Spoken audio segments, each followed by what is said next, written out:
Қайырлы маңғыстаулықтар 2024 жылдың сәуір айының 15 маусым айының 15 аралығында өткізілетін тазалық айы акциясы жұмыс нәтижелері туралы Қазақстан Республикасының Ішкі істер министрінің 15.04.2024 жылы нұсқаулығына орындау мақсатында 2024 жылдың сәуір айының 15-нен маусым айының 15 аралығында Маңғыстау облысы бойынша республика деңгейінде Таза Қазақстан акция шарасы өткізілуде.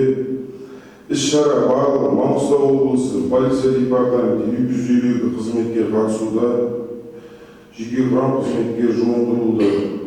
Іс-шара кезінде барлығы 1533 әкімшілік құқық бұзушылық анықталуда. Оның ішінде айтқанда Қазақстан Республикасының әкімшілік құқық бұзушылық туралы кодексінің 505 бабы бойынша 1026 құқық бұзушылық анықталды осы күнге дейін. Және Қазақстан Республикасының әкімшілік құқық бұзушылық туралы кодексінің 434 бабы бабының 507 құқық бұзушылық анықталуда. Оның ішінде 9.359.220 теңге айыппұл салынуда.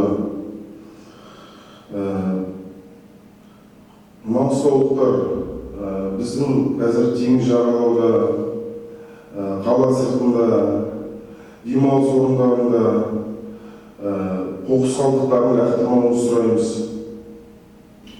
Қазақстан Республикасының әкімшілік құқық бұзушылық туралы кодексінің 505 бабы бірінші бабы ескерту болады. Екінші бабы 20 айлық көрсеткіш айыппұл салынады.